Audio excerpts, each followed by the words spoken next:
Además, muy agradecida porque lleva todo el día, desde las 8 de la mañana, viajando, ha aterrizado de Múnich, se ha cogido el AVE y se ha venido para acá. Así que, la verdad, muchísimas gracias. Y ahora coge, se va otra vez. A Madrid. Y luego vas a Roma, no, mañana a la conferencia episcopal a dar una charla. Y luego a Roma y luego vuelve a, bueno, es una mujer pues ocupadísima y muy loca. Muy loca, bueno, las dos cosas. Y le estoy muy agradecida por haber hecho un hueco para poder venir a vernos. Tiene un currículum espectacular, pero dice que lea el cortito que viene en el libro, así que bueno, leo el cortito que viene en el libro. Tenemos aquí a Marta Rodríguez Díaz, que es la quinta de 6 hermanos. Doctora en Filosofía en la Pontificia Universidad Gregoriana, con un doctorado sobre las raíces filosóficas de las teorías de género. Su disertación obtuvo el premio Bellarmino 2022 por la mejor tesis doctoral de la Gregoriana y el premio de Lubac 2023 por la mejor tesis en lengua no francesa de todas las universidades pontificias de Roma. Es profesora en la Facultad de Filosofía del Ateneo Pontificio Regina Apostolorum y coordinadora del área académica del Instituto de Estudios sobre la Mujer del mismo Ateneo. Directora académica del curso de Género, Sexo y Educación en la Universidad Francisco de Vitoria, en colaboración con el Regina Apostolorum. Y fue responsable del Dicasterio para Laicos, Familia y Vida, y actualmente pues imparte conferencias, charlas por todo el mundo, ¿no? Pues creo que estamos ante un tema que a lo mejor a algunos puede dar un poco de miedo, a otros un poco de reparo, puede haber ciertos prejuicios cuando escuchamos la palabra género, ¿no? Y luego si la añadimos jóvenes, pues nos podemos hacer una idea, pero ya si metemos iglesia, pues entonces ya la hemos liado. Y entonces me gustaría saber por qué este tema, por qué haces el doctorado sobre esto, desde cuándo te interesa este tema. Pues la verdad desde que era muy muy joven, porque yo llegué a Roma a los 20 años, yo soy consagrada en una sociedad de vida apostólica, tengo votos de pobreza, castidad y obediencia, vivo en una comunidad y a los 20 añitos recién cumplidos me mandaron a Roma con una cosa de estudiar un poco el feminismo para que en los colegios, en las instituciones donde trabajábamos se difundieran ideas buenas sobre la mujer, ¿no? Porque en aquellos años, año 2000, Juan Pablo II hablaba mucho de un feminismo cristiano y tal. Y yo con mis 20 años llegué a Roma un poco a trabajar y a estudiar en estos temas. Y era la conferencia de Pekín +5. En Pekín, en la conferencia del 95, se introdujo el término género en las Naciones Unidas. Y en el 2000 era la conferencia para revisarlo, ¿no? Y yo con mis 20 añitos empecé a leer los documentos de las Naciones Unidas y el término género era un término transversal, ¿no? Y no era un término del que se hablara mucho entonces, o sea, han pasado muchos años ya, pero intuí que era importante. O sea, que según se entendiera de una manera u otra, tenía muchas consecuencias, ¿no? Entonces yo creo que se me quedó la mosca detrás de la oreja cuando hice no sé cómo se dice, licencia en bioética, es carrera, pero no sé, lo hice en Italia, estudié el tema del género y ahí lo presenté como un caballo de Troya que era incompatible con la antropología cristiana, que era peligroso, porque venía de un poco del estudio de las Naciones Unidas, ¿no? Pero un día en una conferencia, trabajo en un Instituto de la Mujer y estando en Roma, la verdad en el Vaticano te conocen, entonces, porque hay pocos, no, ese es el único instituto de la mujer que hay en una universidad pontificia. Entonces iban muchos congresos así, y en un congreso organizado por el Vaticano me tocó dar una conferencia con el Consejo Pontificio Justicia y Paz. Y yo estaba hablando en este tono del género, ¿no? De que era peligroso, de que era ambiguo, de que era equívoco, y es verdad, ¿no? Pero una religiosa africana que estaba sentada en primera fila se levantó y me dijo, no has entendido nada. Y yo, a ver, muchas gracias. Dice, porque para nosotros el término género es un término útil que nos permite distinguir entre lo que somos como mujeres y lo que la sociedad ha interpretado de nuestro ser mujer, ¿no? Porque a mí me ha dicho mi obispo que por qué estudio teología, quiero estudiar teología si las mujeres están hechas para estar en la sacristía o en la cocina, ¿no? Eso era el 2013 y yo dije, a ver, pues quizás hay que estudiar un poco más esto, ¿no? Y entonces cuando se me presentó la oportunidad de empezar el doctorado, quise meterme a fondo en el tema, ¿no? Como a entrar y a ver, ya intuía que no se puede hablar de teoría de género, sino que hay muchas teorías de género, muy distintas entre sí, ¿no? El mundo del feminismo es un mundo muy complejo y en estas teorías hay elementos válidos y elementos muy contradictorios, pero que no se podía meter todo en el mismo saco, ¿no? Que era más complejo de lo que yo pensaba. Entonces, como que es un interés que me ha acompañado, pero lo que me desató del todo fueron las preguntas de los jóvenes, ¿no? Porque cuando puedo me dedico mucho a la pastoral con jóvenes principalmente y hablando de este tema veía que era una pregunta recurrente que ellos tenían, ¿no? Del género, y luego, mientras trabajé en el Vaticano, que fueron apenas 2 años, tuve la suerte de participar en el Sínodo de los Jóvenes, en el sínodo, en la reunión presinodal del sínodo en el 2018.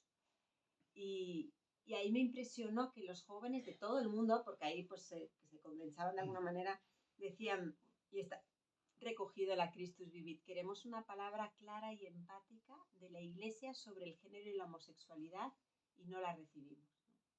Entonces, las preguntas de los jóvenes como que redoblaron el interés, ¿no? Porque veía que la Iglesia, desgraciadamente, no es un interlocutor creíble para los jóvenes en estos temas y que había que entrarla a fondo, ¿no? Entonces, pues ahí se mezcló lo pastoral y lo académico y creo que desde el 2016 realmente pues me dedica mucho al tema, ¿no? Desde el punto de vista del estudio, pero también con la inquietud de responder a los jóvenes y a los adultos, ¿no? Porque también hay como una gran factura.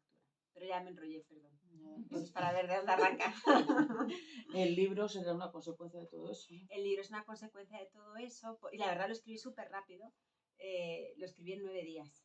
Prácticamente lo escupí, porque de alguna manera puse por escrito cursos que ya había dado muchísimas veces, ¿no? Con jóvenes, con adultos, Yo creo que en torno a la pandemia, ahí hay un evento importante que fue la pandemia, donde estábamos todos encerrados en casa y no teníamos nada que hacer y entonces pues veíamos cursos de YouTube, prácticamente, ¿no? Entonces me pidieron un curso sobre el género, la Academia de Líderes Católicos de Latinoamérica, que tienen mucho empuje en Latinoamérica. Y yo de un curso de una semana y había 400 personas, pero de tropecientas diócesis de toda Latinoamérica, diócesis, congregaciones, así. Y entonces lo que pasó es que explotó, o sea, me empezaron a invitar de demasiados lugares y entonces mientras estábamos en pandemia pues uno daba cursitos a las salesianas de aquí, a las monjas de no sé cuántos, a la diócesis y tal, pero luego se hizo un poco incontenible, la verdad, entonces como que yo no puedo estar dando cursos, o sea, ¿no? Y entonces salió la idea del curso de la Francisco de Vitoria, ¿no? Que es como para formar formadores. Pero cuando me senté a escribirlo, o sea, de verdad que fueron 9 días, porque era el recorrido que había hecho, sea con adultos, con jóvenes, muchísimas veces. Eso fue. ¿Qué tal la aceptación? Pues la verdad yo me esperaba que me llegaran palos por todas partes y en general muy buena, no me lo esperaba.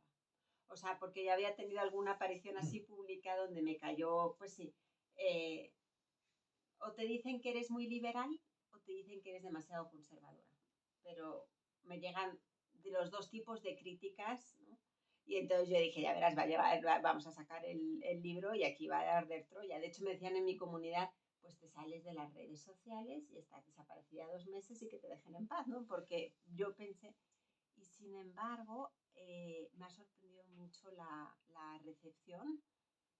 La editorial hizo muy buen trabajo de medios de comunicación, pero los comentarios de todos eran muy positivos porque está escrito con un tono amable, ¿no? O sea, como que yo no pretendo iluminar un tema que me parece que es muy complejo, pero lo hago con cariño, ¿no?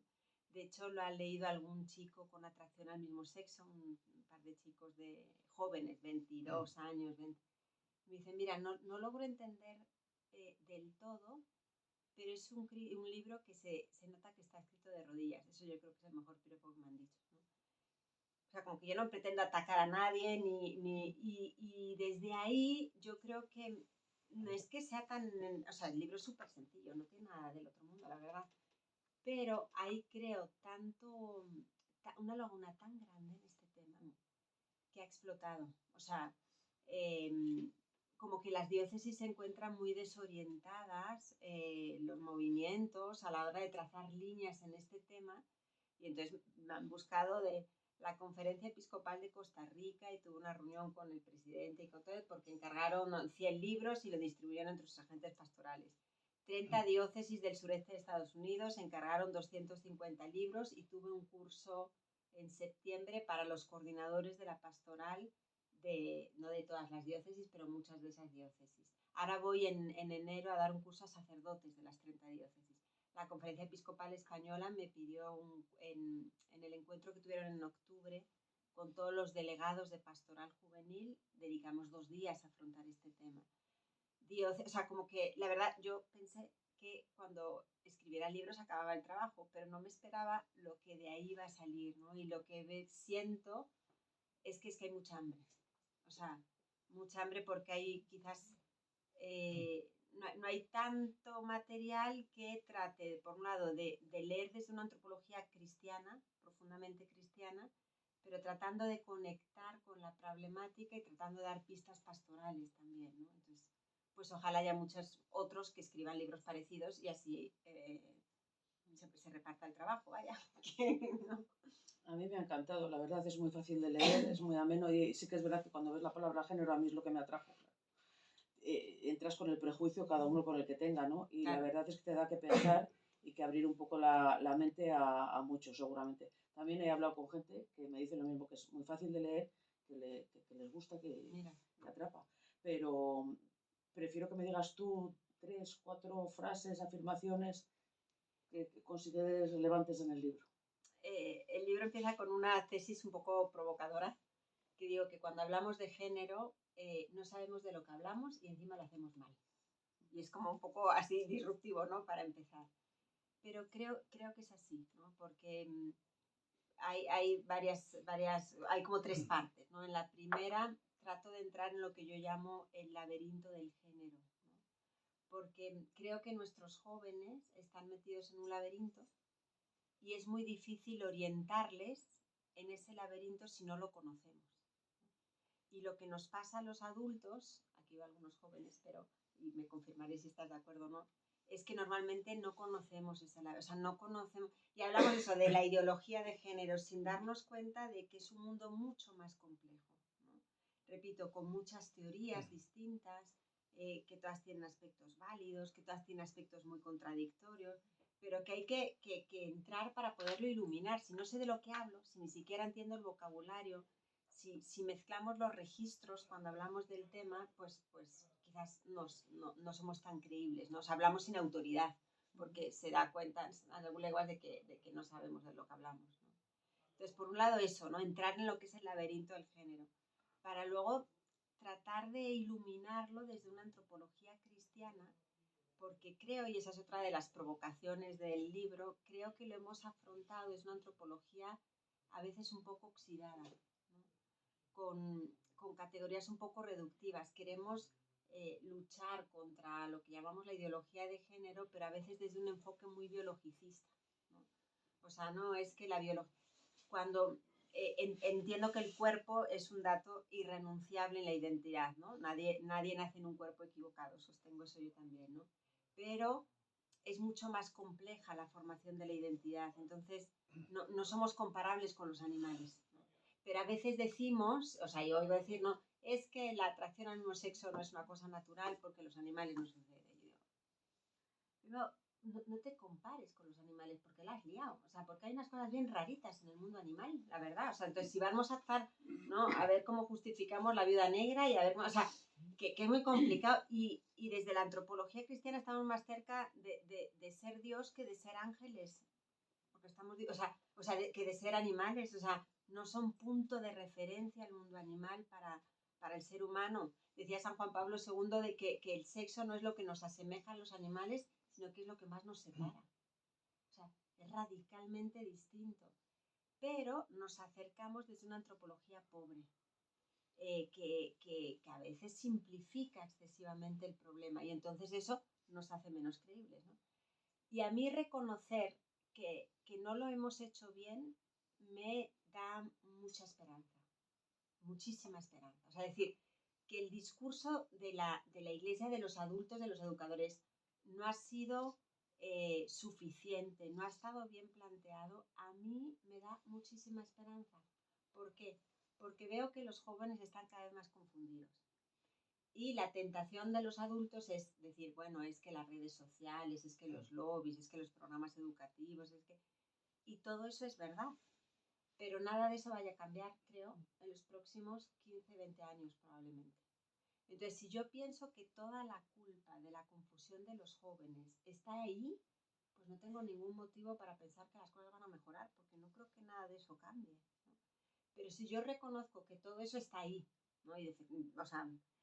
Pero que nosotros podemos presentar un discurso más creíble, más atractivo, más capaz de suscitar la confianza en los jóvenes, más, entonces hay algo en mi cancha que yo puedo hacer, y entonces a mí me da esperanza decir que lo he hecho mal, la verdad, o sea, decir que me da muchísima esperanza, pues significa que podemos mejorar, que podemos ser más creíbles, ¿no? Entonces, esa es otra de las grandes tesis, que no le hemos hecho mal, bien, porque nos hemos acercado de una antropología que es pobre, ¿no? Y la otra es que creo que nos equivocamos muchas veces en el método. O sea, aquí hay un choque generacional muy fuerte y a veces vamos con un enfoque que lo que hace es suscitar todo el rechazo de los jóvenes, ¿no? O sea, no se puede ir como vamos, ¿no? Hay que crear espacios seguros, hay que crear, o sea, que tengan la confianza de decir realmente lo que piensan. Mi experiencia es que no dicen lo que piensan con los jóvenes, con los adultos. Cuando voy por ahí por el mundo, me encanta preguntar a los jóvenes cuáles son los temas que más les preocupan, ¿no? Y entre los 5 mayores siempre están el tema del sexo y del género. O sea, a los jóvenes les preocupa el sexo y el género. Pero la siguiente pregunta es, ¿hablas de esto con los adultos? Y en un 98% la respuesta es no. O sea, bueno, quizá un 95%. Y lo he hecho en México, en Colombia, en Estados Unidos, en España, en Italia. No me he ido a África ni a Oriente, entonces mi experiencia tampoco es universal, ¿no? Pero de lo que yo he tocado, no hablan de esto con los adultos. Entonces significa que no hablan con sus padres, que no hablan con sus formadores, que no hablan con sus profesores. Y eso es muy gordo. O sea, eso es un fracaso educativo. O sea, sí es un tema que les preocupa, pero sienten que no vale la pena hablar conmigo, porque no voy a entender, porque voy a ir desde una posición dogmática, porque no voy a... Entonces, pues estoy fracasando con ellos. Y uno podría decir, bueno, es que ellos tampoco se abren. Pues sí, pero quizás como adultos podemos dar un primer paso para crear un espacio que les asegure que ellos pueden decir lo que piensan sin que nosotros nos vayamos a escandalizar a la primera. Y que podamos hacer un camino con ellos, ¿no? Entonces, por ahí va la cosa, ¿no? Es, por un lado, entrar en el laberinto, por otro lado, iluminarlo antropológicamente, reconociendo que lo hacemos muchas veces mal, con categorías reductivas, y tercero, dar un poco algunas pistas más pues, pastorales, pedagógicas, que se quedan cortas, habría que... Pero bueno, una primera mirada. De eso va. Muy bien. Ese género, ¿vale? Pero si nos queremos ir de aquí con un poquito una noción, diferencia género, sexo, unión, relación. Sí. El sexo es claro, el sexo lo vamos a definir, bueno, no tengo que definirlo, es claro. El género es la interpretación cultural del sexo. O sea, no es lo mismo el sexo, lo que me decía esta monja, no es lo mismo lo que yo soy como mujer que las interpretaciones que ha hecho la cultura, lo de mi ser mujer, ¿no? Que cambian un poquito. Yo me comporto y me relaciono y hago cosas que a mi abuela no se le pasaron por la cabeza hacer, ¿no? Y no soy más mujer que ella ni menos mujer que ella, pero cambia, ¿no? La forma de presentarse. Yo soy formadora en un seminario. Imagínate si a mi abuela se le hubiera pasado por la cabeza, ¿no? Predicar a un cura o predicar a unos seminaristas o predicar, ¿no? No es lo mismo el sexo que el género, ¿no? Y esto lo admite la Iglesia desde el año 95. Y me gusta subrayar la continuidad entre el comunicado del 95, ahora digo a cuál me refiero, y la Amoris Laetitia, ¿no? Porque es cierto que el término género se introdujo de una manera muy ambigua en las Naciones Unidas, muy poco clara y muy manipulada, ¿vale? Y eso también lo intento explicar. Y eso explica el porqué del susto que nos, o sea, y de la reacción justamente crítica y defensiva de parte de la Iglesia y de los ambientes pro vida y todo, porque o sea, totalmente ambigua la introducción, ¿no? Pero en ese mismo momento, en el 15 de septiembre del 95, la Santa Sede manda un comunicado y dice, bueno, si vamos a distinguir entre sexo y género, el género siempre tiene que estar fundado en una identidad biológica sexual. O sea, no puede estar separado de la identidad biológica sexual. Se distinguen, pero no se separan. Y dice en ese mismo comunicado, la Iglesia no sostiene el determinismo biológico por el cual existe un único modelo estático de relación entre varones y mujeres. Eso cambia. Y no significa, no existe una única forma. Pongo yo siempre el ejemplo. Mi padre, que me escucha desde el cielo, es el mejor padre que se podría, o sea, y jamás nos cambió un pañal y jamás metió una mano en la cocina, porque él era abogado y se iba a las 8 de la mañana y volvía, y era un gran padre, grandísimo padre. Y mi madre era ama de casa y fuimos todos muy felices, ningún problema. Mi hermano ha cambiado mucho más pañales que mi cuñada, cocina, lava, plancha y va a la compra. ¿Es menos hombre que mi padre? Pues no, es que las circunstancias cambian, las condiciones cambian, ¿no?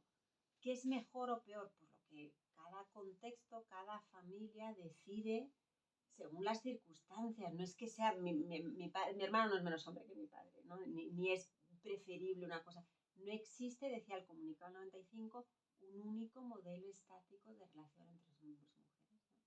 Entonces, sexo y género, el sexo y las funciones, los roles, las interpretaciones culturales del sexo se pueden distinguir, ¿no? Me salto toda una historia un poco de un poco las reacciones de la Iglesia, pero Amoris Laetitia, número 56, primero habla del peligro de la ideología de género. Yo prefería que hablara de las ideologías, pero eso es una obsesión mía, porque hay muchas, ¿no? O sea, la condena claramente, Amoris Laetitia, número 56, pero luego dice, no se puede olvidar que género y sexo se pueden distinguir, no separar, que es lo mismo que se había dicho en el 95. O sea, se pueden distinguir el sexo y el género, pero no se pueden separar, no se pueden desvincular. Eso lo repite Varón y Mujer, el documento de la Congregación de la Educación Católica del 19, en el número 6 y en el número 11. Se pueden distinguir, no se pueden separar, ¿no? La Iglesia ha ido caminando, primero, después de una reacción como muy crítica ante el término género, perfectamente comprensible por la poca claridad con la que se introdujo, a una admisión crítica. O sea, el problema no es el término género, el problema es desde qué antropología lo asumes, ¿no? Y no es contradictorio con la antropología cristiana, de hecho es perfectamente consone con la antropología cristiana decir que se pueden distinguir entre sexo y género. ¿Dónde está el rollo aquí? En cómo se relacionan género, sexo e identidad. Y ahí están todas las posibles teorías de género. O sea, y ahí está todo el, ¿no? Unas van a decir que sexo y género son dos cosas independientes, que no tienen nada que ver, ¿no? Que el sexo no dice nada de tu identidad, y eso no es antropología cristiana.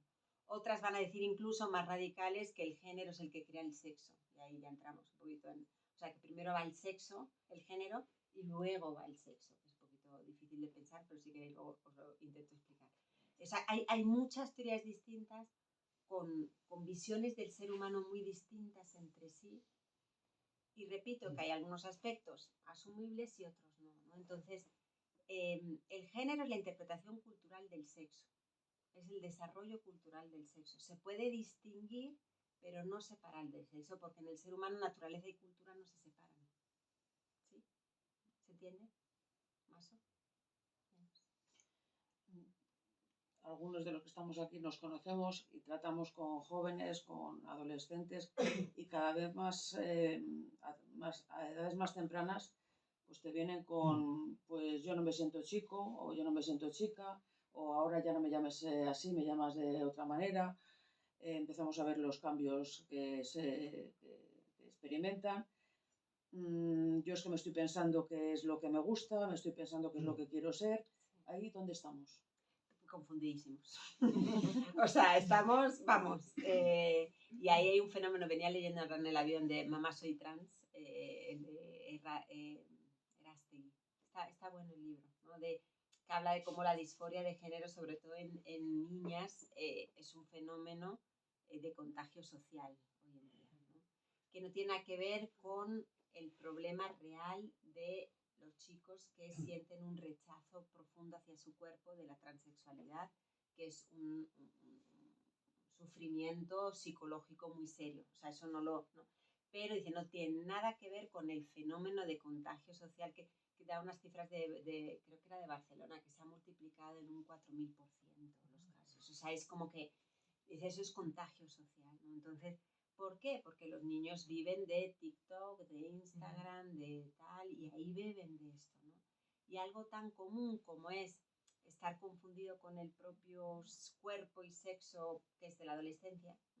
Creo que es muy normal que las niñas estén enamoradas de su mejor amiga, porque es un tipo de amor un poco, ¿no? Cuando éramos niñas, ¿no? Amor un poco más posesivo, más así. Hoy lo llaman ser lesbiana, ¿no? Enseguida como que le ponen la etiqueta, entonces ya no sé si me gustan las mujeres, si me gustan los hombres, etc. Entonces, es el vocabulario que les empapa, que les permea y que está creando una confusión brutal, brutal. Lo que creo que nos pasa es que nosotros no entramos ahí. O sea, me preocupa, o sea, que jóvenes que están en instituciones católicas, colegios, universidades, que pasan por parroquias, traen todo esto en la cabeza, pasan por todo un recorrido catequético de formación y tal, absolutamente impermeables. Y no hay ni una palabra que les interpele y no hay nada que les haga como que poner sobre la mesa lo que están pensando. ¿No? Como que sienten que de eso no es necesario hablar con los... O sea, no vale la pena hablar con los adultos, ¿no? Entonces, por eso me parece urgente entrarle a fondo al tema, ¿no? Y orientar y... sí. Es que sí, yo creo que muchos de los que tratamos con jóvenes, en ese sentido nos sentimos un miedo tremendo, como nos planteen eso, a ver cómo lo enfocamos. Ahí lo que aconsejamos con los profesores de la Francisco de Vitoria es no darle excesiva importancia, fijaos. No darle excesiva... ¿A qué me refiero? Normalmente el no me siento identificado con mi cuerpo, no sé si me gustan los niños o las niñas, ¿no? No es el problema, es el síntoma del problema. O sea, el problema está más abajo, el desajuste está más abajo. Es como cuando una niña tiene anorexia.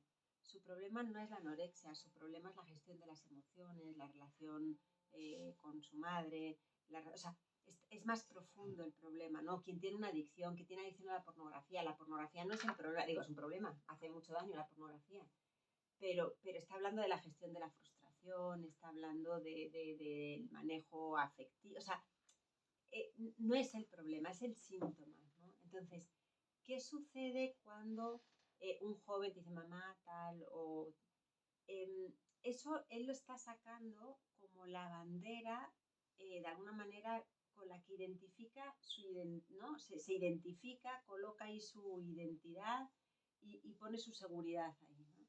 Si yo me peleo con eso, no es que no, porque tal, porque no es natural, ¿eh? Más yo lo quiero convencer de que no es el mejor camino, más él se afirma y más él se cierra, ¿no? ¿A qué se refieren estos profesores? Son psicólogos, ¿no? Porque yo intento ser filósofa, pero trabajo mucho con ellos como para... Dicen, a veces es mucho más favorable decir, bueno, hijo, es que estás en una época de cambio. O sea, es como que tómatelo con calma, tú camina, y afirmar a la persona, ¿no? Afirmar, no afirmarle en eso que no estoy hablando de terapia afirmativa, no, sino afirmar a la persona en su seguridad, ¿no? Porque a veces, o sea, muchas veces resolviendo los problemas de fondo, los desajustes, las inseguridades, las heridas de fondo, los síntomas se recolocan. Si yo me peleo con tu síntoma, de repente no es, ¿no? Y sobre todo, estoy pensando en el ámbito más familiar, hay que asegurar mucho el vínculo, ¿no?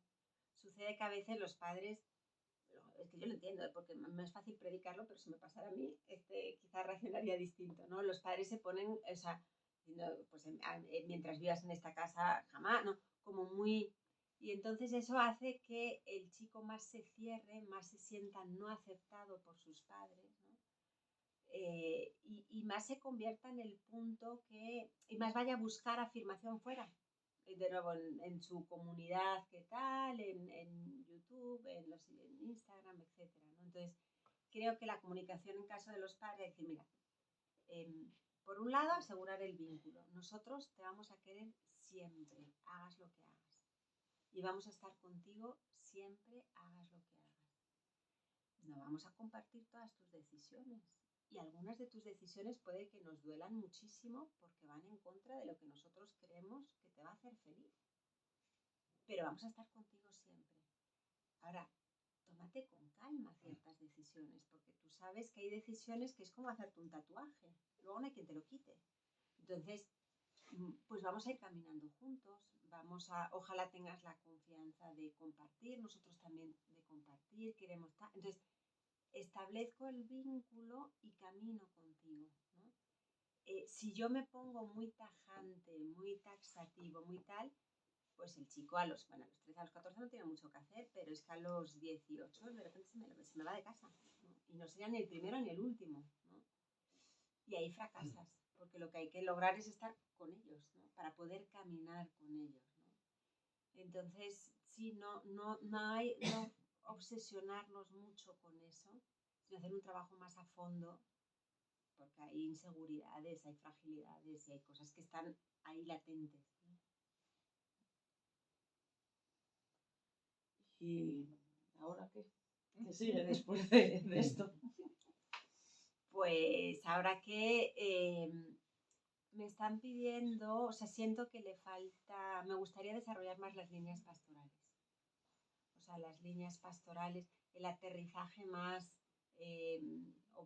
más práctico, más pedagógico. La verdad, eso sí, lo estamos reflexionando, lo estamos trabajando. Me gustaría hacer también un trabajo con chicos que tienen atracción al mismo sexo y con padres de chicos que tienen atracción al mismo sexo, que expresan un poco los vacíos que han encontrado en la iglesia a la hora de acompañarlos, ¿no? Algunos que abrazan la moral de la iglesia y que quieren vivir su condición como un camino de santidad, pero que dicen a veces qué difícil es encontrar una palabra que te oriente, ¿no? O sea, como que voy a hablar con mi catequista si ya me manda con el psicólogo o me manda, ¿no? Y los padres de familia se sienten muy desorientados. A veces incluso, pues lo hacemos, ¿no? El decir, pues ¿qué habréis hecho mal? ¿No? Porque eso es porque el niño no ha sido un padre muy ausente, una madre muy absorbente. O sea, incluso se hacen a veces juicios que a los padres les caen como una losa, ¿no? Entonces siento que no estamos preparados en la mayoría de los lugares, luego hay lugares como, ¿no? Pero para acompañar, ¿no? a quienes viven esta realidad en un camino de santidad, ¿no? Por otro lado, me parece que es urgente formar agentes pastorales que sean capaces de dialogar con los jóvenes sobre estos temas, ¿no? Porque creo que más allá del porcentaje que está en aumento de chicos que pueden sufrir algún tipo de confusión, creo que no somos creíbles para la inmensa mayoría de los jóvenes, ¿no? Estoy pensando en mis sobrinas que son heterosexuales y quieren casarse y tener hijos y que dicen y que abrazan totalmente esta gente. Y dicen, o sea, a ti, ¿no? Y han podido pasar por instituciones, incluso por movimientos católicos, y o sea, les parece que la enseñanza de la iglesia y la moral de la iglesia es absolutamente irrelevante, ¿no? Entonces, a esta gente yo digo, no les hemos anunciado una buena nueva, o sea, no les hemos propuesto algo que realmente ilumina, atrae. Entonces, creo que es fundamental formar agentes pastorales que sean creíbles para los jóvenes y que puedan hablar de este tema a fondo, ¿no? O sea, que ese 95% de jóvenes que dicen que no hablan con los adultos, pues se baje a un 15%, o sea, que sí puedan hablar con nosotros, ¿no? Pero para eso nosotros tenemos que estar preparados, ¿no? Y saber de qué va el tema y cambiar probablemente la mirada, y eso, pues hay que formarlo, ¿no? No sé, creo. Hay mucha tarea por hacer. Sí, gracias a Dios. Pero yo tengo mucha esperanza. O sea, yo creo que esto realmente es una confusión brutal. y los jóvenes están sufriendo mucho y las consecuencias son muy serias. Y al mismo tiempo estoy convencida de que el Espíritu Santo tiene que tener muchísimas ganas de iluminar a los padres de familia, a los formadores que se quieran poner en camino, porque hay mucha hambre. O sea, y entonces como hay mucha hambre, yo creo que si nos quitamos el miedo, hay mucho miedo en los adultos, muchísimo miedo y muchísimo pesimismo. Entonces, si conscientes de lo complejo de la situación, porque no hay que ser ingenuos, ¿no? Nos ponemos a la escucha, yo creo que el Espíritu Santo debe tener muchas ganas de suscitar un poco de profecía, la verdad.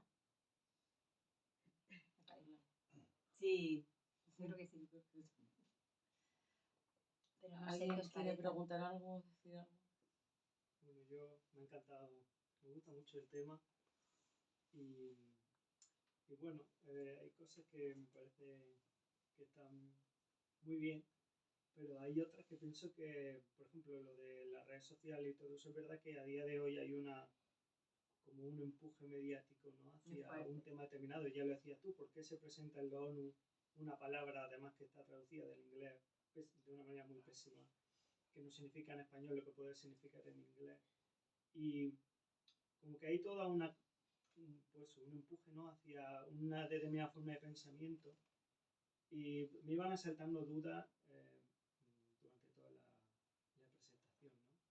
Por ejemplo, ¿dónde está el sentido común dentro de todas las teorías de género, ¿no? Decía, se puede hablar de un sentido común, de que cuál es la verdad, a lo mejor, de la antropología cristiana detrás de todo eso, ¿no? Como no afirmar que hay diferentes teorías de género, sino que hay una verdad sobre el ser humano, ¿no? Como la teología del cuerpo que podría presentar San Juan Pablo II, ¿no? O también, pues es verdad que hay muchas cosas en las redes sociales, pero también yo creo que a día de hoy en España, la legislación que tenemos, eso ha sido provocado por unos determinados partidos políticos que han impuesto su forma de pensar sobre todos los demás, y no había un consenso social sobre esa legislación. Entonces, ¿qué se puede hacer en ese aspecto también? Porque a mí no me parece coherente que es verdad que la Iglesia se forme y tenga respuestas que a día de hoy no la hay o que podrían estar un poco oxidadas, pero luego que a nivel político-social pues todo sea bueno, pero no pasa nada, hay que crear a la persona. Y a mí me ha gustado eso que has dicho de focalizar la relación para poder profundizar en la autoestima de la otra persona, porque al final es ahí, ¿no?, donde está lo que está roto, ¿no? Y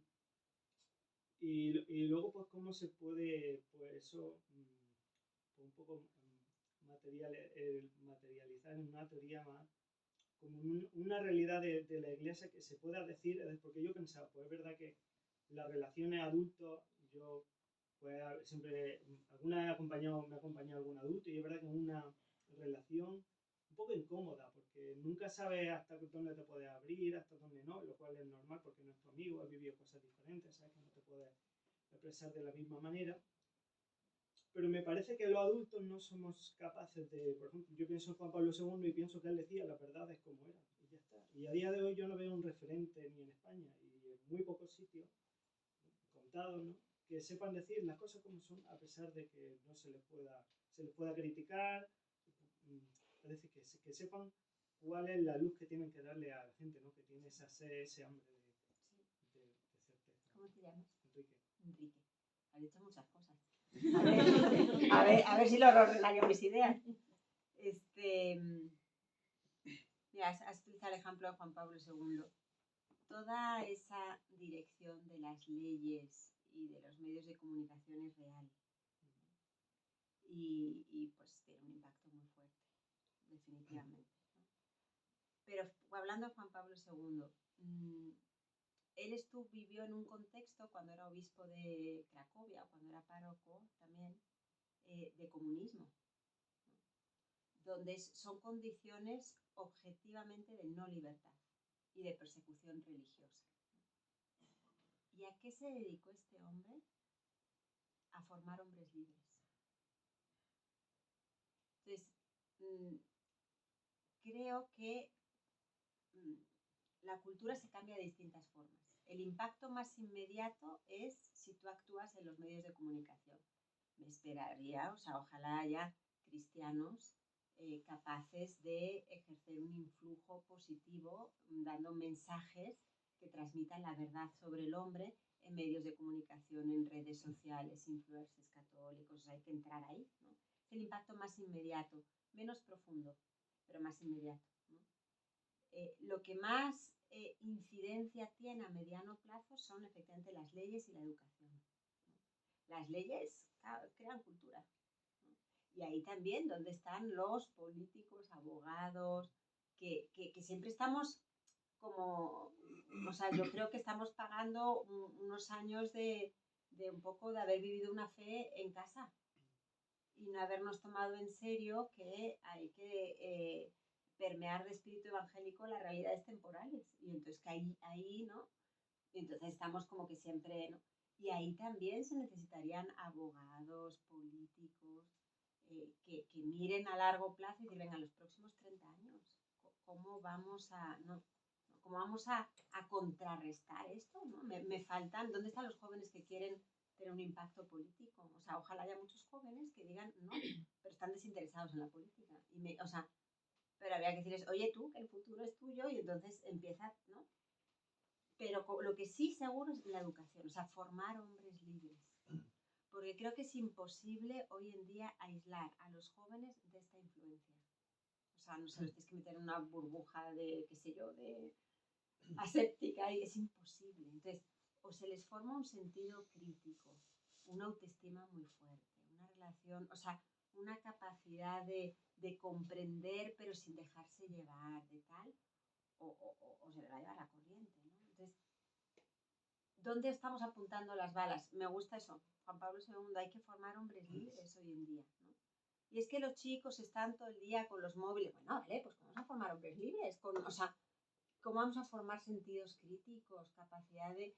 Y yo creo que ahí tenemos un desafío muy grande, ¿no? O sea, hay mucho terreno por hacer, ¿no? Y es verdad, o sea, la verdad hay que proclamarla, pero la verdad, y la verdad sobre el hombre, o sea, yo lo que intento decir ahí es la antropología cristiana que reconoce el sexo como el dato más radical que toca el cuerpo, el alma y el espíritu. Y de ahí no me bajo, ¿no? Y al mismo tiempo, ese dato, ese don, es también tarea, porque nada en el ser humano llega a su plenitud por ósmosis. Nuestra naturaleza no es determinada como la de los animales, es una naturaleza abierta, una naturaleza cultural, una naturaleza que exige que mi libertad comprenda la orientación de la naturaleza y camine en esa dirección y lo abrace. ¿Qué quiero decir? Que aunque el sexo es un dato, el dato originario y más radical, creo que varón y mujer son dos formas distintas y complementarias de ser imagen y semejanza de Dios. Es muy radical. La formación de mi identidad como mujer en el sentido psicológico es compleja. Intervienen muchos factores, mi relación con mi cuerpo, mi psique, la cultura, la libertad, o sea, y ahí es donde es posible, desde una antropología cristiana, dialogar con las teorías de género. ¿En qué sentido? Para señalar aquellos aspectos que tienen de verdadero. Algunas dicen, es que la cultura tiene un impacto determinante en la formación de la identidad. Es verdad, pero no es absoluto. O sea, es verdad. Y es bueno reconocer esa parte, pero decir, bueno, pero no puedes poner entre paréntesis la experiencia del cuerpo, ¿no? Y otras decir, es que la libertad es lo que... Y es verdad, porque en el fondo, y eso decía Juan Pablo II, la persona se autodetermina. Autodeterminación nos hace poner nerviosos porque pensamos en la ley trans, pero es, en persona y acción, Juan Pablo II habla de que el hombre se autodetermina, porque tiene una naturaleza que es abierta y entonces el hombre es hasta cierto punto, dice Juan Pablo II, creador de sí mismo. Bueno, entonces, es verdad que la libertad, yo me hago la mujer que soy, yo soy mujer y me hago mujer, ¿no? Entonces, creo que ese diálogo no es para ser políticamente correctos, es porque creo que es posible iluminar desde donde están, o sea, desde ese laberinto, es posible un cierto diálogo. Creo que hay teorías de género más sensatas y otras más locas, la verdad, otras más fumadas, o sea, por decirlo así. Las psicoanalistas se me hacen más sensatas, algunas, porque tienen una experiencia clínica que les aterriza un poquito, ¿no? Entonces, reconocen más el impacto del cuerpo, reconocen, o sea, dicen cosas sensatas. Entonces, ¿por qué digo esto? Porque hay veces que si yo voy con un joven a decirle, oye, es que ser varón y mujer, un chico que me dice no me identifico con mi cuerpo, y yo le hablo de que es cuerpo, espíritu, naturaleza, tal, bueno, no entiende nada, ¿no? Pero si yo entiendo este vocabulario, quizás le pueda ayudar a hacer un camino desde el lenguaje que él entiende, ¿no? Que luego voy a tener que colmarlo en sus lagunas, porque desde ahí, pues hasta cierto punto, ¿no? Pero empezar iluminando ese laberinto donde él está.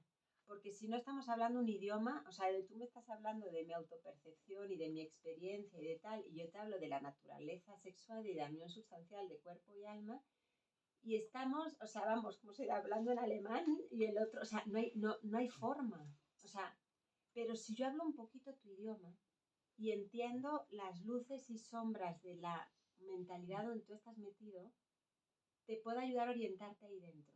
Por eso digo un cierto diálogo con las teorías de género, no para renunciar a estas categorías fundamentales de persona, naturaleza, etcétera, sino para poder acercarnos ahí donde están. No sé si esto se entiende. Suena muy... ¿Sí? ¿Sí, Enrique? Sí, gracias. Y ya no me acuerdo de qué más cosas dijiste, pero si no, No, tú... no, sí, era una pregunta, pero... Yo estaba intentando, porque es muy difícil sintetizar todo. Enrique ha hecho un esfuerzo de síntesis a pesar de que ha metido muchas cosas, porque es que son muchas cosas las que se vienen a la cabeza.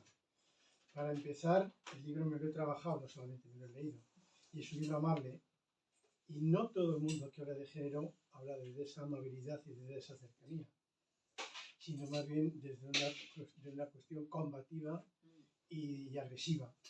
Entonces, por una parte está claro que los adultos, yo soy pediatra, o sea, me jubilé hace un tiempo y no tengo ninguna formación en relación de género, porque a nuestra edad a ellos les ha sido dado y a nosotros nos ha sobrevenido y no sabemos por dónde pillarlo.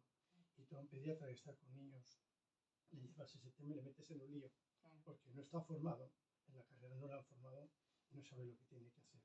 Cuanto más cualquier padre. Entonces, fundamental lo que estabas comentando, me parece, para poder echar una mano a todos los niveles, a nivel catequético, a nivel de familia, etcétera, etcétera, porque es un tema que nos es sobrevenido y que no tenemos formación.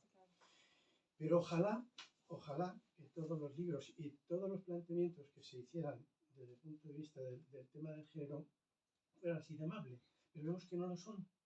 Y yo tengo un hijo que está de profesor y me da miedo que un día le van a empapelar si dice una cosa impropia en la clase, porque hay que andar con mucho cuidado. Sí.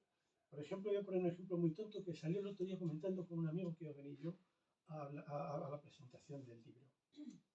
Y es de un colegio, que no voy a decir de cuál, pero es un colegio concertado de Segovia. Es una familia que acaba de venir de un pueblo de Segovia aquí y está en un colegio concertado religioso.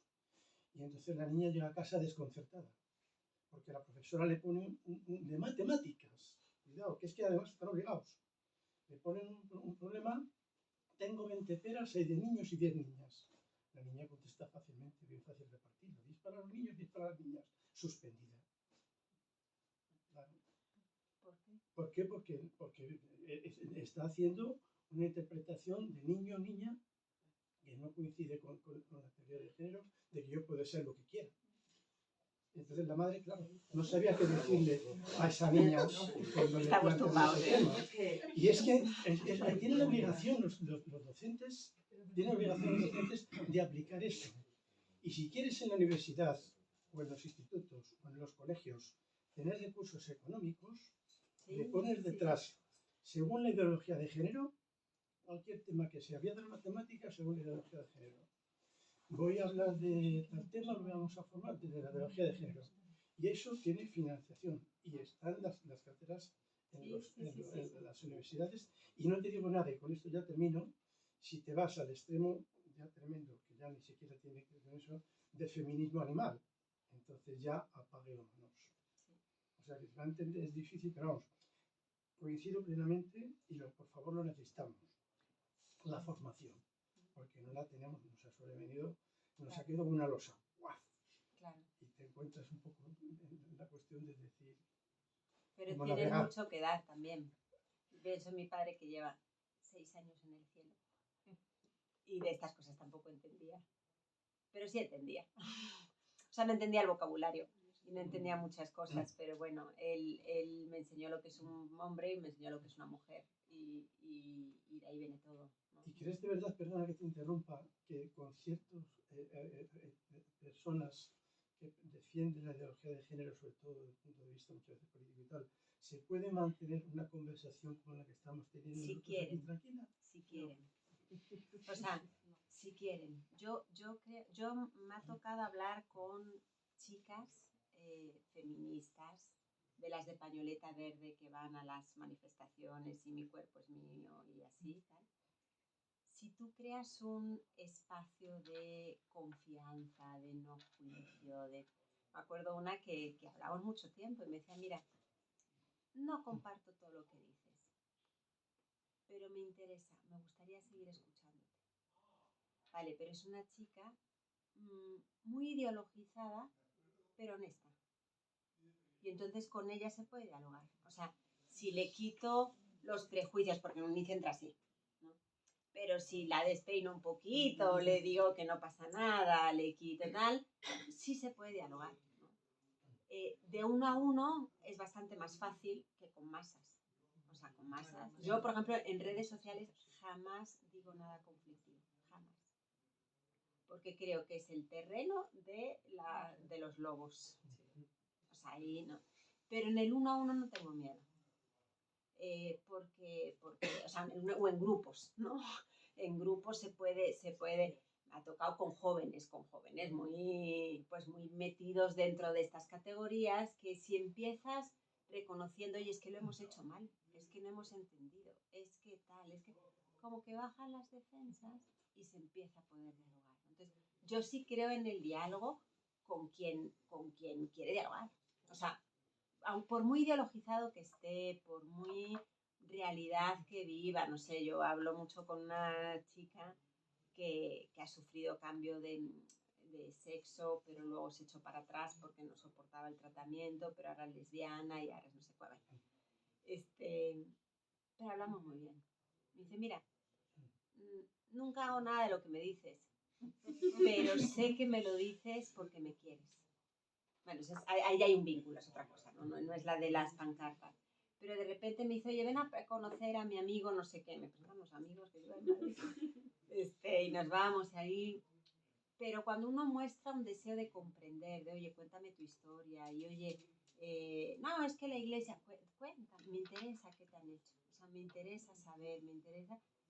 Creo que es muy fácil. O sea, creo que cuando se quitan digamos, las defensas, se puede hacer un camino, ¿no? Con la masa enfurecida de las redes sociales, con el lobbying personal de las masas, yo creo que no hay que echar las perlas a los pies. Y es mejor no meterse a que te quemen, la verdad. O sea, ¿para qué te metes cuando creo que lo que quieren es comer? Perdón, estoy diciendo cosas súper poco políticamente correctas, pero creo que no vale la pena. O sea, creo que no, si no, es que ya verás tú, un día acabaré en la cárcel, pero no pasa nada. Creo que no vale la pena. Pero en el uno a uno, o sea, en el uno a uno o en grupos o en tal, yo creo que sí se puede. Creo que sí se puede si se bajan las defensas. Pero decía otra cosa importante. Mi tono es muy amable porque mi madre, que no es una mujer extraordinaria, muy sencilla y muy sabia, con no grande educación, pero una sabia mujer, y ella siempre decía que con cariño todo se puede, ¿no? Con cariño todo se puede. Entonces, puedes decir lo que quieras con cariño, ¿no? Y la verdad, yo como que lo asimilé mucho, intento decir las cosas con cariño, pero entiendo que no es lo único, o sea, que hay otro tipo de servicio también necesario, que es el de la denuncia. El de la denuncia a veces fuerte, ¿no? De injusticias, de manipulaciones, de mentiras, ¿no? Es un tipo de liderazgo más como propio del profeta, ¿no? Del que denuncia. Y creo que no es 100% mi estilo, de andar, ¿no?, denunciando pero creo que también hacen cosas es parte del servicio, o sea, es también necesario que haya denunciadores, ¿no? Yo siento una gran urgencia por los jóvenes, ¿no? Por crear puentes, por poder hablar con ellos, y entonces creo que sí, se va desde el cariño, desde una gran claridad, ¿eh? O sea, nunca ocultar la verdad, jamás, o sea, pero la verdad con cariño, o sea, no sé, me viene un chico y me dice, es que yo tengo atracción al mismo sexo, y yo, mira, yo hay ciertas cosas, y vive con su novio, yo hay ciertas cosas que de verdad que yo no encajo del todo, porque, pero me encantaría escucharte, me encantaría entenderte, me encantaría entenderles tu historia. Y entonces yo le digo, de verdad que yo eso no lo encajo, porque pero no se siente juzgado y el chico quiere hablar conmigo. O sea, simplemente por la forma en la que lo recibo, en la que... Y a mí eso me funciona, ¿no? Lo mismo con feministas. Me ha tocado más en Italia. Aquí, la verdad, no tanto. Aquí me he movido más en el ámbito pastoral, pero en Italia sí he trabajado un poquito con gente de sindicatos y hablando sobre el género y con feministas teólogas que son bastante feministas y tal. Y si uno va con cariño, las cosas entran mejor. Pero bueno, entiendo que hacen falta otros tipos de estilos también, ¿eh? Pero también en este tema hay mucha herida. Hay mucha herida. Entonces la agresividad me está hablando de que hay una herida. Entonces, muchas veces el diálogo se Perdona, pero yo bloquea. decía agresividad en el sentido de que ya desde pequeños se les está imbuyendo Por supuesto. una cuestión, no en el No, sentido de no, pero hay veces que se ponen sino de agresivos. El agresividad. el joven se pone agresivo, el se pone agresivo. Entonces, a veces el bloqueo en la conversación no es racional, es afectivo. Entonces, si yo no bajo la tensión afectiva, es inútil razonar, porque el bloqueo no está ahí. Pero sí, lo de los niños, la confusión está tremenda. Por ahí estaban levantando. Sí, bueno, primero decirte que me encanta. O sea, yo he venido con mucho interés, me interesa mucho el tema y a mí me ha dicho muchas cosas. O sea, yo creo que aquí se han dicho muchas cosas muy buenas, ¿no? Y por ejemplo, un poco en lo que has comentado, bueno, muchos comentarios me ocurrirían, pero lo que has comentado sobre a veces los padres que se ponen muy tajantes y que no se acercan, yo creo que, y uniendo un poco lo que decía Pepe con los profesores, también hay, o por lo menos yo sí que veo en el ambiente, una buena parte de padres en el otro extremo, donde ahora mismo yo creo que hay que ser muy respetuoso, pero no presentarlo como que todo vale por igual. No. Entonces sí No, que se nada. estila mucho, es decir, es igual esto que aquello. Hay una generación de padres cuarentones, por decirlo de alguna manera, donde se da bastante, o por lo menos yo lo veo, que creo que no ayuda Que no hace demasiado. ningún favor a los hijos. Creo que crea más confusión que otra Todo cosa. vale, ¿no? Todo vale, ¿no? Y todo vale. Definitivamente. Esto por un lado, que habría que profundizar mucho en eso. Sí. Y luego una cosa, que no son preguntas, son comentarios un poco en otro aspecto completamente diferente. Cuando decías que a lo mejor la Iglesia no ha dado respuesta, no está dando respuestas, y yo creo que es así, yo estoy contigo, ¿no? Y no solo a Pero los la iglesia jóvenes. somos todos. Sí, sí. Vamos Y no nosotros. solo a los jóvenes, ¿no? Entonces se me ha venido a la cabeza una parroquia que hay, por lo que me cuentan, ¿no? Que hay en Sevilla, donde no sé con qué periodicidad, pero debe ser como una vez al mes, creo, o algo así, se hace una Eucaristía donde la gente homosexual va con mucho gusto ahí, porque se siente muy arropado. Ahí se siente como que no se le está juzgando, son personas, por lo que me transmiten, que tienen un sentido muy cristiano y que en otros sitios no se encuentran tan acogidos. No sé si había, ¿cómo te parece esto? O cómo os parece tal, Sí, ¿no? Pero pues es que yo creo que son las pastorales que hay que explorar. Aquí hay dos extremos, ¿no? Están las actitudes homófobas, o sea, que excluyen, y las que yo no sostengo, los que dicen que las relaciones homosexuales son tan legítimas como las relaciones entre personas de distinto sexo, que también hay pastoral que se va un poco por ahí, ¿no? Yo eso no lo apoyo por la antropología desde donde me coloco, ¿no?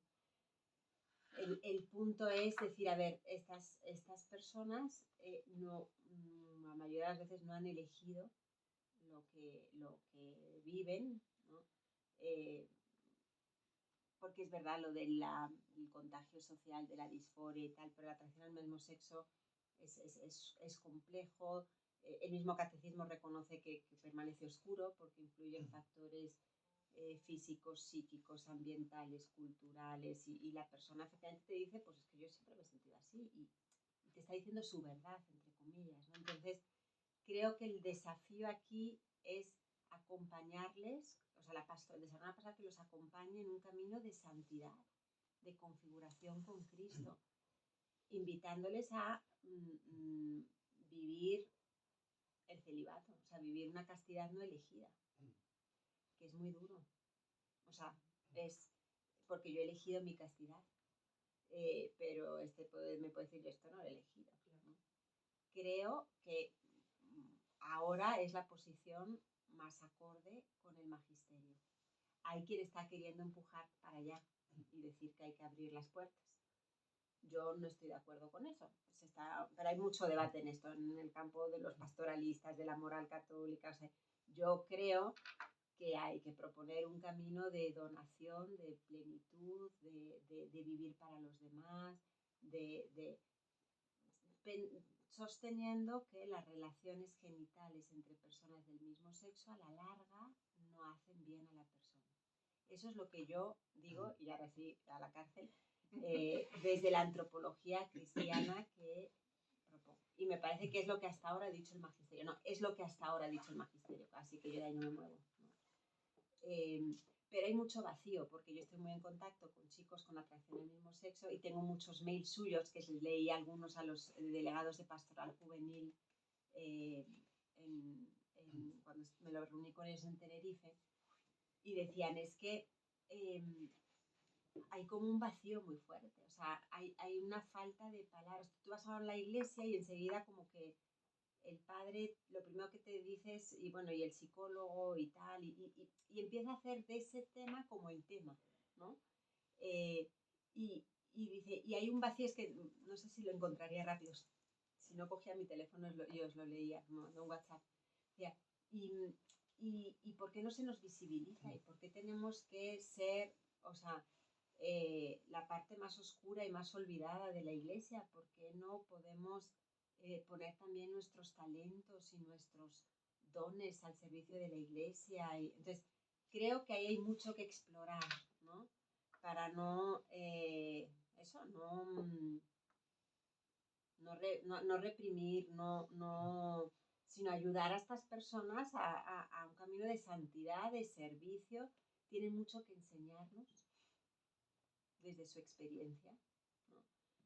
Mucho, de verdad, sin decir que una cosa es igual que la otra. Yo eso, desde la antropología que sostengo, no me lo trago, ¿no? Pero esto es por explorar, la verdad. Por eso digo, falta pastoral, porque la mayoría de las diócesis nos morimos de miedo. O sea, es como que... Pero entonces yo creo que esto ya es insostenible. O sea, ya hay que hacer algo, yo creo, no lo sé. Porque es tanta el hambre y la necesidad que no podemos... O sea, el miedo no puede ser... Sí, prudencia. O sea, que Dios nos dé mucha prudencia. Pero el miedo no creo que sea un buen consejero. Y sabiendo que tenemos que ser astutos como serpientes y sencillos como palomas, porque efectivamente esto es un terreno minado, ¿no? Y yo creo que algún día me caerá algo, ¿no? Lo bueno es que yo en concreto no tengo nada que perder, ¿no? Su hijo tiene que defender su trabajo. Entonces, la verdad, yo no me importa mucho. O sea, digo, no me gusta, ¿verdad?, que me ataquen, pero me siento muy libre, ¿no? Pero creo que esto nos pone otro tema sobre la mesa, y es la urgencia de trabajar, y aquí, de verdad, generaciones jóvenes, ponernos a trabajar en asegurar la libertad de expresión, que es uno de los derechos humanos que hoy en día está más amenazado, ¿no? Y es muy delicado el que cada vez la libertad de expresión vaya, o sea, la gran conquista, ¿no? Y hoy en día la libertad de expresión va en decrecimiento. Entonces, creo que es un tema que no nos puede pasar inobservado y que tenemos que decir, no, es que hay que revertir esto.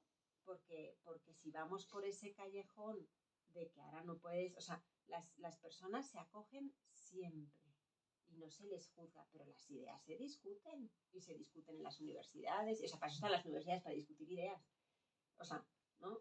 Desde el respeto, pero si hoy no se pueden hacer debates en las universidades, si hoy no se pueden decir, estamos poniendo, o sea, minando uno de los pilares del Estado de Derecho, que es la libertad de expresión, es muy gordo. Entonces, esto no hay que salir de ahí. O sea, y entonces creo que las instituciones católicas deberían de blindarse un poco en eso, ¿no? Yo estoy trabajando ahora asesorando una red de... Bueno, no quiero decir mucha cosa, pero el caso es que los colegios están pues con la dificultad de gestionar, colegios católicos, de gestionar toda la cantidad de casos que se les plantean, que dejan al profesor y al director de turno, o sea, realmente contra la espada y la pared, ¿no? Y entonces yo creo que los colegios tienen derecho a tener idearios claros donde dicen cómo piensan sobre este tema. Y lo tienen que decir con toda la delicadeza del mundo mundial, pero con toda la claridad. Es decir, en este colegio esto es lo que se promueve, esto es lo que... Y lo tienen que conocer los padres de familia, y lo tienen que conocer los profesores, y lo tienen que conocer... Y de ahí tendrían que emanar una serie de principios generales para la gestión de los casos, ¿no? Creo que eso no existe actualmente, pero siento que los pobres directores de colegios concertados o católicos están todo el día, o sea, ante el peligro, solos ante el peligro. Y eso no está bien tampoco. De nuevo, la pastoral, o sea, ¿dónde está? Creo que hay que poner a trabajar a la gente para decir, a ver, ¿cómo ayudamos a estos pobres? O sea, porque no es justo que estén solos en la batalla. O sea, habrá que juntarnos y pensar y ver cómo entonces, si yo tengo un ideario y unos principios, es decir, en esta institución es así como se trabaja y es esto lo que está. Y acogemos a toda persona y todo, pero esta es nuestra agenda, entre comillas, y estos son nuestros criterios, y esto es lo que te da un cierto respaldo a la hora de que se presenta el punto de decir, oye, perdón, es que tú entraste en el colegio sabiendo que esto es, ¿no? Claro. Y ya está. Pero si no hacemos eso, es que de verdad nos están tapando la boca por momentos. Es que yo creo, perdona, que vivimos tan deprisa, tan acelerados y tan asustados con este tema. Claro, o sea, un poco lo de todo va de antes, es que vivimos tan acelerados y tan deprisa que nos juzgamos unos a otros por los hechos, no tanto por decir, a ver, pero ¿por qué haces así? Con calma. Entonces, sí. Claro, ahora se te juzga. Venir a esta charla, probablemente mucha gente diga, ¿por qué charla más? ¿A qué presentación? Si de la iglesia ya sabemos lo que vas a decir, ¿para qué dar? Si no vas a aprender nada nuevo, ¿no? Por lo contrario, o sea, no nos juzgamos por los hechos inmediatos, no tanto por tener un tiempo de sosiego y de ver, ¿no? Vivimos en un contexto de mucha polarización ideológica también, donde... Unos y otros, perdona, sí, que todos, juzgamos... todos. Sí. Muy polarizados. Entonces, creo que el desafío que tenemos ante nosotros con este cambio nos exige ampliar el pensamiento, ser hombres de profunda oración, de profundo discernimiento, de escucha, porque estoy segura que el Espíritu Santo quiere trazar caminos para que haya minorías creativas que poco a poco vayan revirtiendo. Yo tengo mucha esperanza en los jóvenes, de verdad, ¿eh? O sea, es que ellos no son el problema, son la respuesta, son parte de la solución. O sea, los jóvenes son parte de la solución. Yo, cuando hablo con ellos, o sea, yo he tenido grupos grandes de 100 chicos, que vienen a una cosa normalmente con una universidad católica, con una entonces están filtrados, ¿vale? Pero están filtrados y vienen de todas formas con las preguntas de sus coetáneos y con las necesidades. Y salen realmente como con un sentido de misión de que esto es algo en lo que yo tengo que ayudar a la iglesia. Entonces yo creo que los jóvenes, o sea, son parte de la solución. Habría que juntarlos y trabajar con ellos y decir, a ver, muchachos, ¿por dónde empezamos? O sea, la pastoral, ¿qué hacemos? ¿No? y que ellos sean, porque sí, que ellos sean los que abran los caminos, ¿no? Los jóvenes nos necesitan. A mí me da mucha pena y mucha rabia, porque igual que te digo que te encuentras en las aulas estos chicos que dicen, bueno, pues hoy ya no me llamo Sara, me llamo Antonio, tienes a los homófobos que se están insultando. Entonces, yo no veo, bueno, conviven porque tienen que convivir y si se pueden insultar que te oigan o que no me oigan, pues mejor. Entonces, yo no veo que de ahí se vaya a salir una convivencia no, pero lo que yo veo no. Y luego eso se traduce no solamente en el tema del género, sino otros temas sociales que tenemos en la sociedad y vemos luego lo que pasa a nivel político y las consecuencias que trae. Y yo es lo que veo, que yo no veo ni que unos sean los buenos y otros los malos, están enfrentados, hay un enfrentamiento, unos van de débiles, de víctimas y otros van de... A unos hay que defenderles siempre y a otros hay que atacarles siempre, uno ahí entre medias que no sabe qué hacer. Yo creo que está la cosa complicada y no sé qué generaciones les va a tocar poner un poco de orden en todo esto. Sí, luego... lo que está complicado. Pero yo creo que lo que pasa entre los mismos jóvenes pasa entre generaciones. Y me parece que, intuyo que quizás el camino puede ser análogo. Lo que pasa entre generaciones, que yo he hecho diálogo intergeneracional sobre el género, que me encanta, es que empiezan con mucho prejuicio recíproco. Muchísimo. O sea, los jóvenes ven a los adultos y dicen, estos no entienden nada, son unos carcas, son unos cerrados, unos dogmáticos. Y los adultos ven a los jóvenes de otra generación de cristal, libertinos, que no tienen ni idea, que están ideologizados, que tal. O sea, hay prejuicio recíproco, hay miedo en los dos. Los jóvenes tienen miedo de los adultos, porque en el fondo lo que ellos dicen les pesa. Y los adultos tienen miedo de los jóvenes, porque es que realmente dicen, estoy amenazado. Esto no lo, desconocimiento. Entonces hay miedo, hay frustración, Cuando logras, que eso yo lo he visto, ¿no? Que salga esto, ¿no? Me acuerdo de un ejercicio que hice en México, era un grupo como de 80 jóvenes y sus profesores, ¿no? Hicimos un ejercicio que decía, a ver, poner vuestra pregunta existencial. ¿Cuál es vuestra pregunta existencial? Y todos escribían un papelito su pregunta existencial, ¿no? Y las pegamos y las íbamos leyendo, ¿no? Y las preguntas existenciales de unos y otros eran las mismas, muy parecidas. ¿Soy buen hijo? ¿Me querrán para toda la vida? ¿Está contento Dios conmigo? ¿Voy a poder ser feliz? ¿Soy suficiente? O sea, no había gran diferencia entre las preguntas de los jóvenes y de los adultos. Y entonces las íbamos leyendo y había un chico en primera fila con sus tatuajes, así sentado, así muy con sus pendientes. Se levanta y digo, ¿qué sentís después de haber leído las preguntas de todos? Dice, pues yo tengo ganas de levantarme y dar un abrazo a todo este auditorio. Porque me he dado cuenta que los adultos también son personas. Porque tienen miedo. Los adultos también tienen miedo. Los adultos también tienen preguntas. Y de repente eran todos iguales. O sea, de repente ese prejuicio recíproco en el momento en el que entran, entonces, creo que es algo análogo, ¿no? Entre coetáneos a veces están con sus caretas, con sus poses, con sus prejuicios a todo dar. Si uno desbloquea y logras hablar desde un nivel ante el que el joven es naturalmente solidario, que es tu sufrimiento. O sea, ante eso el joven responde, porque son visceralmente solidarios ante la vulnerabilidad del otro. Si yo logro desbloquear eso y que digan lo que sienten dentro, se acabó. O sea, entonces, ¿cómo desbloquear eso? No sé, por ahí podría ir. Estamos ahí, ¿verdad? Gracias.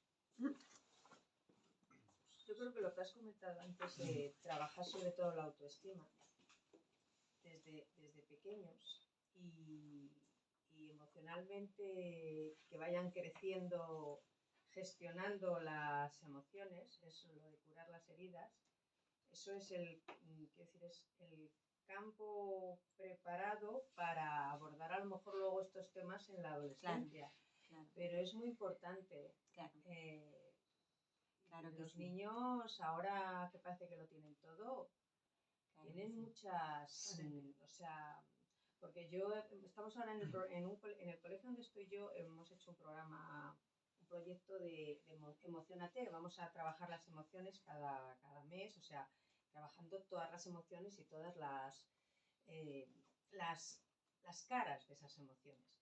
Y esto surgió el año pasado, pues un cuento que estaban haciendo a los pequeños y a mí me dejó alucinada, yo no lo conocía y tal, y dije, esto me lo tengo que ver a mí de pequeña. Es que nosotros, Entonces sí. eso lo oyó mi compañera y dijo, esto hay que hacerlo. Y entonces se ha empezado y es una cosa que los niños, a mí no me lo enseñaron. No. Y es importantísimo. Sí, los Y jóvenes... cuando ya eso esté, si estamos preparados o intentamos hacer lo mejor posible para que los niños aprendan esa gestión de emociones, cuando lleguen ya a una adolescencia, sobre todo frente a las redes, o sea, que vea uno así, que te diga que tienes que hacer así, y tú como un tonto lo sigues. Eso. Y lo que dices tú es David contra Goliat. Pero hay que ganó hacerlo, David. hay que ¿Quién hacerlo. David. Sí, pero hay que hacerlo. Sí. O sea, David contra Goliat, gana David. Ya, sí. Gana, no creo que sea más complicado hoy que de verdad que los primeros apóstoles. Ya, desde luego. Pues ya está. O sea, creo que la verdad se impone cuando se propone de manera adecuada. Creo que los jóvenes no son tontos y están bien hechos. Y que cuando escuchan la verdad la reconocen. Ahora que decías de teología del cuerpo, me acuerdo en un curso, hacemos fines de semana también de teología del cuerpo con mi hermano, y tengo un hermano sacerdote. Y había un chico, de fin de semana, en la última fila, con tatuajes, pelo así naranja y pinta de tal, en la última fila mirando todo el fin de semana. Así, ¿no? Hablando de teología del cuerpo. Este no se está enterando de nada, pobre muchacho, ¿no? Y llega el domingo y dice, mira, no he entendido nada de lo que habéis dicho, pero lo que habéis dicho es la verdad. ¿Cómo puedo hacer para entenderlo? Y este es un chico que está viviendo una situación bien complicadita y que está preparándose para su confirmación. Iría con su pareja del mismo sexo. O sea, una situación que, digamos, tiene muchísimo camino por delante. Pero escuchando, dijo, esto es la verdad. Y está en otro lugar. Pero dice, mis amigos me decían que no viniera aquí porque la iglesia no me quieren. Dice, la iglesia no te van a querer. Dice, aquí todo el mundo me ha recibido bien. Todo el mundo me ha acogido, todo el mundo me ha hablado con cariño, nadie me ha mirado mal. Y él escuchando decía, no he entendido, pero eso es la verdad. Están bien hechos los chicos. O sea, están bien hechos, no son tontos. Que Dios no hace basura. ¿Qué? Que Dios no hace basura. Claro que no, y pueden estar donde están. O sea, este chico de verdad tiene mucho caminito que recorrer, o sea, tiene, y seguramente y de sanación también, porque cuando uno hace ciertas experiencias, pues también tienen su impacto, pero fue viernes, sábado y domingo en la mañana que escuchó todo lo contrario a lo que él vive. Y dijo, esto es. Pero la escuchó con cariño. O sea, si entramos con un discurso de tal, pues dura 10 minutos en la sala. O sea, pues dura 10 minutos en la sala. Yo creo que además de cara a los adultos hay que ser conscientes, y muchas veces lo comparo con un fenómeno que ha ido pasando con el tiempo. Hace tiempo te enterabas de que alguien estaba en paro. Hace tiempo te enterabas de que antes estaba separado, divorciado.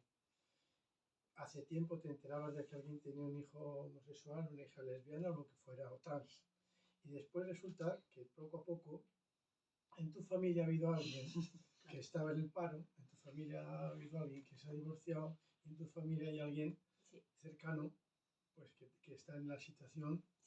Y entonces, claro, ves la impotencia de los padres y lo ves que están descolocados. Quieren a su hijo o a su hija, pero están descolocados y se preocupan, piensan lo que tú comentabas antes, ¿qué habré hecho yo mal para que me haya salido una hija así o un hijo así? y no es justo. Entonces se sienten sin armamento para poder hacer frente a esa situación. Sí, tienen mucho miedo los padres. Y... La verdad es que tenía que haber mucha gente aquí. Bueno, Pues bueno, pues que ayuda poco a poco. Sí. porque luego no lo transmitimos igual. Tú lo cuentas muy bien. No, pero tú me entiendes. Bueno, Pues, la tengo que llevar al ave otra vez. Aquí que... Pues venga, entonces sí. que mi madre me espera en Madrid. Muchas gracias a todos. Gracias, De verdad, un gracias. gusto. A ti con el libro, ¿no? Gracias a Sí. ti. Vamos a ver, hemos tenido un problema con la editorial, entonces quien quiera el libro me lo pide, yo se lo traigo y